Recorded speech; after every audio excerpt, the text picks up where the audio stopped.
Hey, what is up guys? Tom Spark here back with another video, and today I'm going to be talking a little bit about VPNs and the future of VPNs.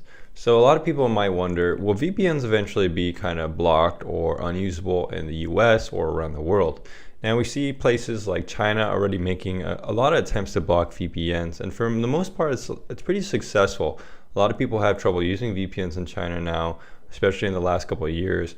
A lot of VPNs are having slower speeds and things like that. So if you're in China, news is not very good. However, in the rest of the world, VPNs are still proving to be very good tools. And even in China, we might see some more evolution of VPN technology to combat China's political situation, which is based in censorship. Now, in the US, we are seeing ISPs given more power through Trump's presidential campaign. Basically, they have less restrictions and more abilities to kind of take our data and do what they want with it. Now, VPNs are great ways to protect your data no matter where you are in the world due to how it works. Essentially, you're connecting to a remote server, assigned a new shared anonymous IP address, and your data is encrypted. Now, people in charge of the VPN company can't see what you're doing because they don't keep logs of your data. This is if you have a good VPN.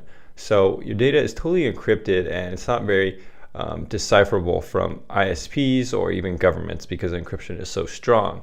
Now, you might be wondering if an internet service provider can block your VPN use.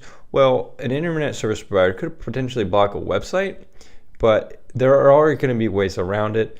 But it's very hard for an internet service provider to block the use of a VPN because the way you do so is through various ports. However, some VPNs have ways to kind of change the port of the VPN, kind of change how the VPN looks to an internet service provider.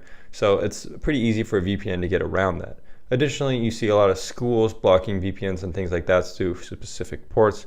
But again, some VPNs out there have ways to get around these restrictions. Now, we're going to probably be seeing more of these VPNs developing technologies like this in the future, but right now I would recommend TorGuard if you're having problems with VPNs at school or accessing VPNs, with your internet service provider. They have a thing called Stealth VPN, which lets you kind of masquerade your VPN like regular traffic. So that's how you do that. So for now, I wouldn't really worry about internet service providers blocking your VPN. Seems to be pretty on an ongoing basis that you're going to have VPN use be pretty reliable in the near future. In China, it might be a cause for concern, depending on how the political situation develops. So what about governments and spy agencies? Do they have enough power to decrypt VPN connections and things like that? So of course they're going to be developing more and more ways to crack encryption and things like that. But I also think that as this develops, the technology to encrypt is also going to improve as well. We've seen protocols developed by Microsoft and things like that, and the FBI and things like that going to get hacked, and then we have evolutions of it. So I think that trend is going to continue on forward. So VPNs and security tools used by the consumer are going to keep evolving at the same rate that tools to decipher encryption are going to keep evolving. So I don't really think that's going to be a problem. Now let's talk about another way to combat VPNs that is actually starting to happen a little bit more, that being websites trying to target VPN users and restrict VPN use. So services like Netflix and Hulu and even Craigslist and maybe even Discord or some other websites and services that are being really popular now, a lot of users are having trouble accessing these websites with the VPNs. So the reason being is that as VPNs get more popular and more users are using them, a lot of these IPs tend to get blacklisted because these websites don't really like users hiding their IP and information. So what happens is if you try to access some of these websites and services, let's say Netflix for example, it's going to give you some kind of proxy error. Now this has been a huge problem for about a year or two now. It really started happening last year, but a lot of VPNs and things are actually combating this proxy error and other problems within their software and developing tools and ways to get around it with varying effects depending on the VPN. Now, of course, in my top VPN rankings, we have a good number of VPNs that work with Netflix. My favorite is TorGuard, again, due to their unique residential IP that they just came out with that gives you pretty good permanent access to Netflix with a small add-on price. Now, some other VPNs are going to give you that Netflix access as well, but it's going to be a little more variable with how often you can connect and if it gets the proxy error, because these websites can detect these VPN IPs. They do appear differently because more people are using the IP than just one at a time because they're shared. So there you go.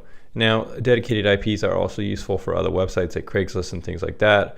A lot of people are having problems accessing DraftKings and things like that with a VPN. You're just going to have to kind of test things out and see how it goes. But hopefully VPNs keep designing more and more features to allow you to get around some of these website restrictions. So in conclusion, do I think that VPNs are going to go away in the future? And I don't think so. If anything, I think VPNs are becoming more and more mainstream, and they're developing more and more technologies that are evolving. I think that a lot of VPNs are actually getting pretty good. Kind of the line between what a good VPN is and what a bad VPN, I think, is actually getting smaller. I think that a lot of VPNs are learning from one another, and it's getting very competitive between these VPNs. A lot of VPNs that I first started reviewing a couple years ago are now actually a lot better. I can think of some offhand, like Safer VPN and NordVPN have really shown some good improvements.